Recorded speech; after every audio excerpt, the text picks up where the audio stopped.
AM 950, the progressive voice of Minnesota. Brett Johnson with you here on a Tuesday afternoon. And today, of course, we are joined by the editor-in-chief of the Minnesota Reformer. That's Patrick Coolican, as we're going to be chatting about some of the stories they've been working on over at the Minnesota Reformer, as we have lots to cover today, including what happened during the last weekend of the state legislative session. We'll be talking about what was in the Democrats' 1,400-page bill that they were able to get passed, as well as Republican filibustering. Plus, we'll talk through Patrick's column on Donald Trump being in town and some of the lessons that he has taught us over the years. So lots to get to today as we are joined by Patrick. Thanks so much for coming back on the show. Appreciate it.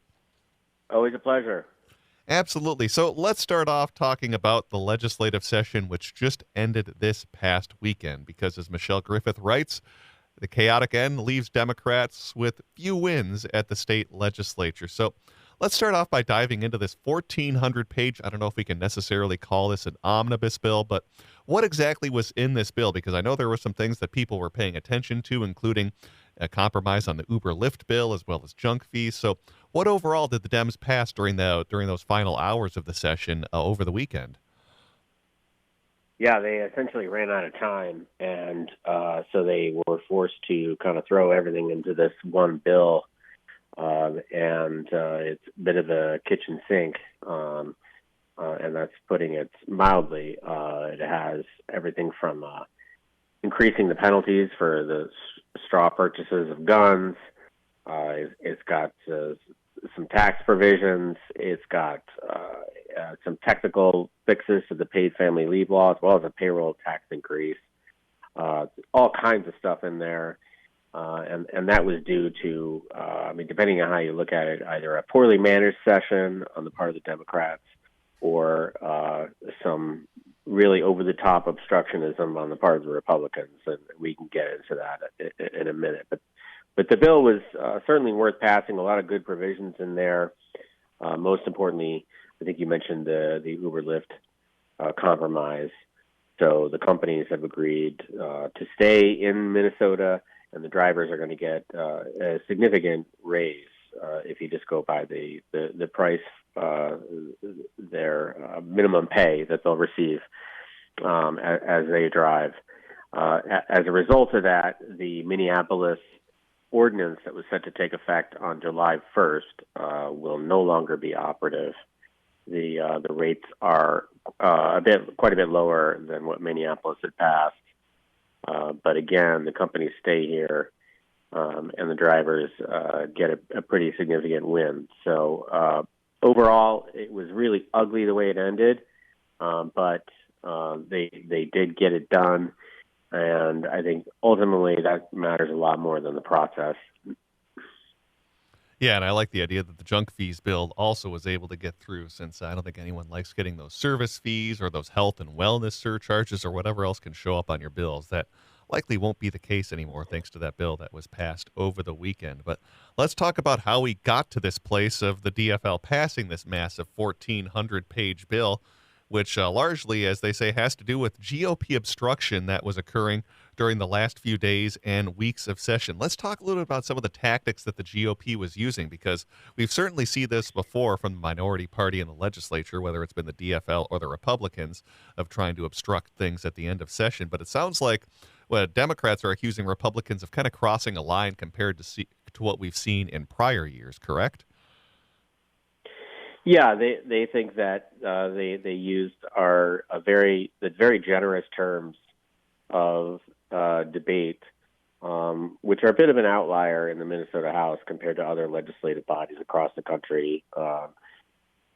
Apparently, the National Conference of State Legislatures refers to it as kind of the Wild West, and that is just essentially giving the minority total right to debate as long as they want.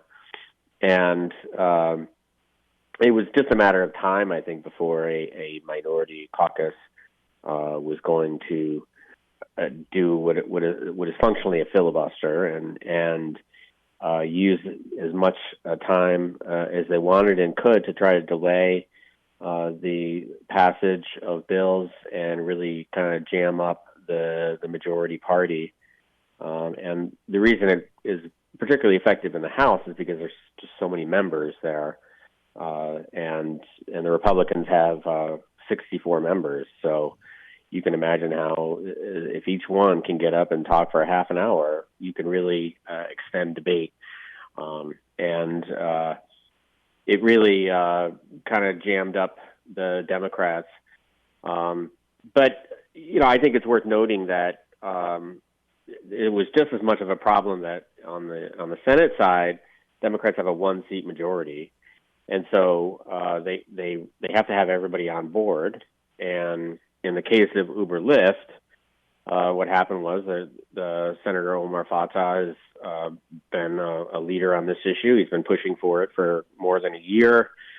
And as they were doing final negotiations, I think he sent a strong signal on Saturday. And remember, they had to finish all their business by midnight, 11:59 Sunday.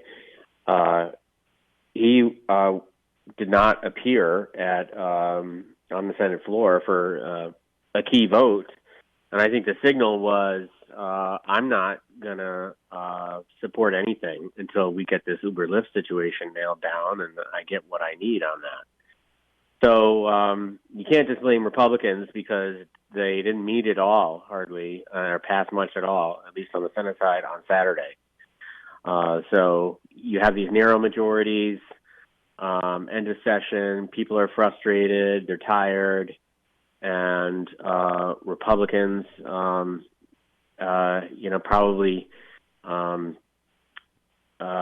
took it a little further than we've seen legislative minorities in the past.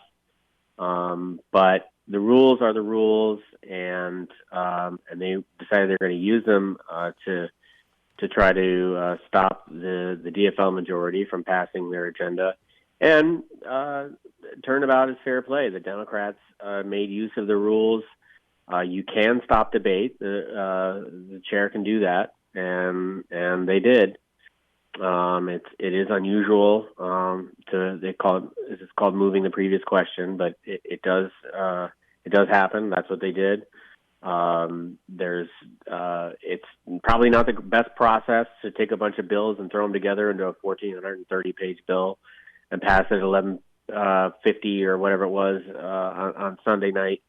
But it's not against the rules, and so that's what happened. So it really, you get all on the Senate side, well, both sides, but the Senate side especially, the Republicans were just sort of shouting at the rostrum for the final 30 minutes of the legislative session. It was, they thought that they were being treated unfairly because debate was being cut off, and this bill was being presented to them with no time to read it or review it.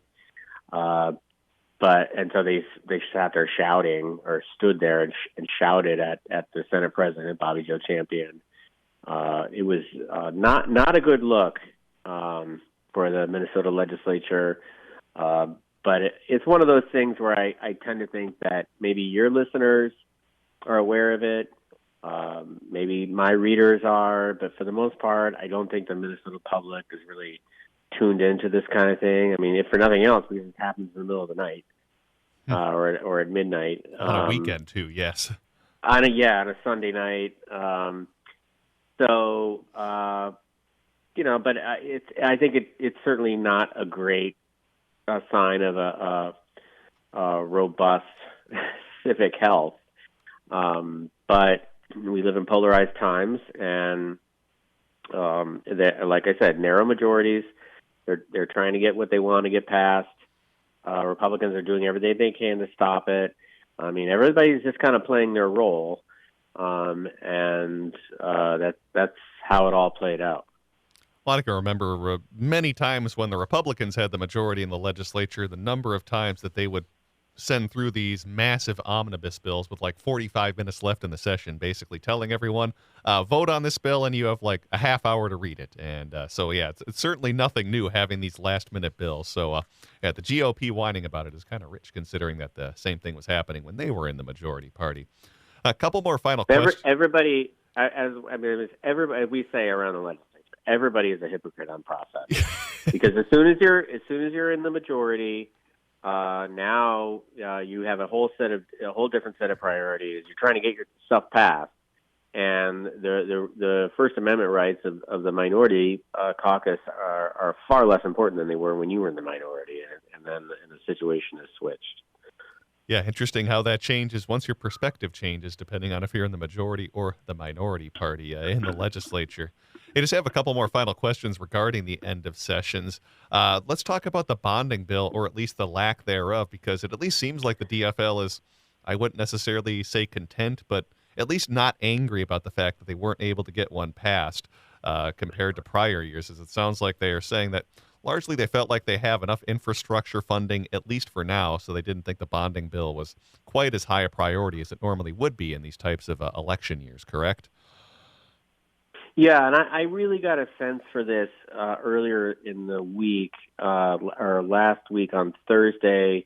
We were hearing from House Speaker Melissa Hortman, and her position was that Republicans were trying to get these really massive policy wins in exchange for their votes that were needed for this infrastructure bill, and that's because they used borrowed money to do these public works bills, and so you need a supermajority, so you need Republican votes. And Republicans were saying, well, we'll give you the votes if you don't go forward with the Equal Rights Amendment, for instance. And I mean, she just laughed that off. So like, these things are not related, and also we're not going to trade away human rights for some construction projects. And then the other thing she said was, look, we did big bonding bills in 2020. They did a huge one last year. There's so much federal infrastructure money that's been flowing into the state. Anybody who drives around, you see the results of it. There's construction going on all over. Interest rates are a little higher now. Unemployment's very low. And it's not even clear that we have the construction workforce that we need to do all that we're doing. So, not having a bonding bill this year, I think it's certainly not ideal because the state has all of these assets that need maintaining, and it's clean water projects, water infrastructure and bridges and roads. There's a lot of university buildings. Local communities have all these projects that they want to get done, and so it's too bad. And politically, Democrats came into the session, Governor Walz and those narrow DFL majorities. They said, it's a bonding year. It's our number one goal, and they didn't get it done. But I think that they just kind of felt like, well, we're not going to trade away some huge policy victory for Republicans just for a construction bill when there's already quite a bit of public construction happening from both the state and federal legislation the last few years.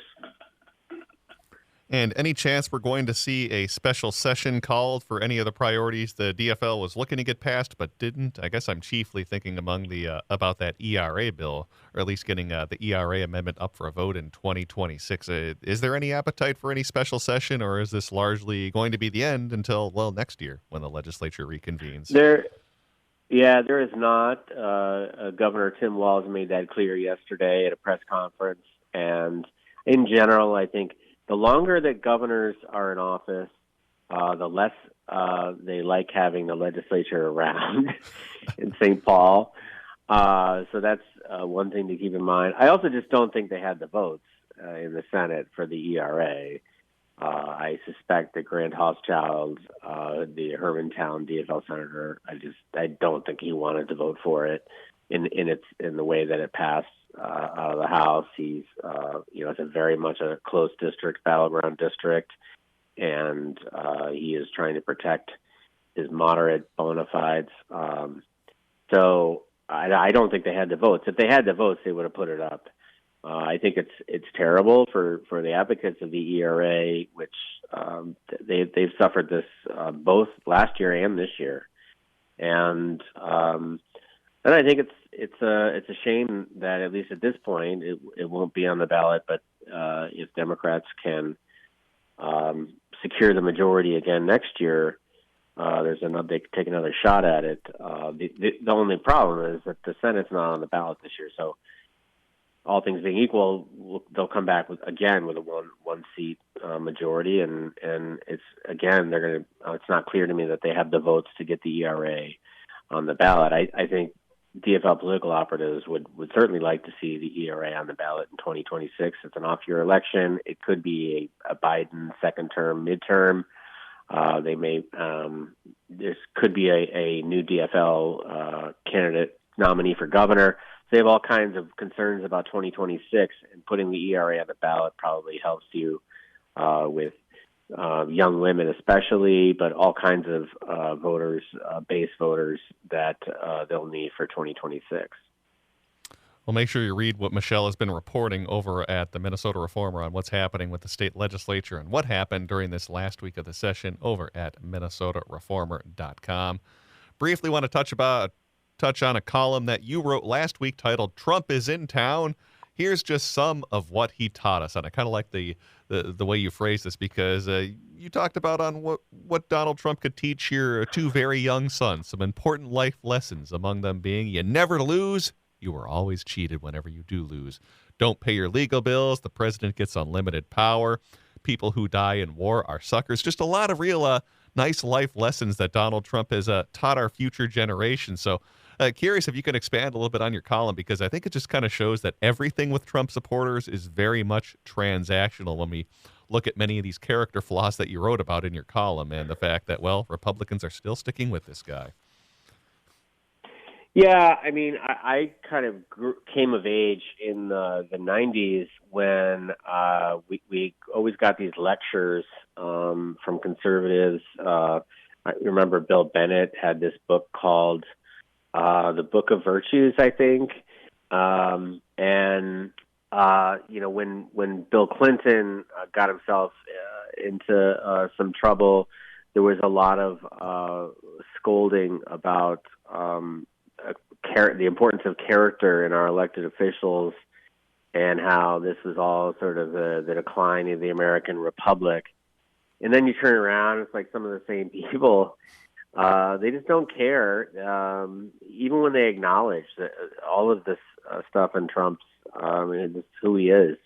The constant lying and the shady business dealings and the failed business dealings, and to say nothing about the effort to overturn an election, but I kind of just thought, well, let's just lay all this out and think about all the ways that what Trump has taught the American public about how to behave, and it's startling when you put it all there in a list like I did. I thought I was startled myself. It's like you just can't believe it, and then here we are at it again, and he's got a very good shot at returning to the White House.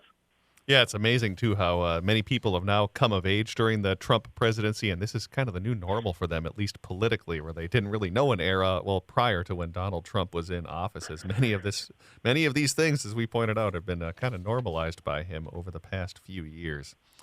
But you can read more about Patrick's column over at MinnesotaReformer.com, titled "Trump is in Town." Here's just some of what he taught us, as it's a good recap of what all he has done over the past few years, and pretty much throughout his entire lifetime, including not paying his legal bills and even paying contractors over the years. We have been speaking with Patrick Coolican, who is the editor-in-chief of the Minnesota Reformer. Please do make sure you go to MinnesotaReformer.com for Minnesota news and politics. Patrick, as always, thanks for coming back on the show today. Appreciate it. Always a pleasure. Thanks, Brett.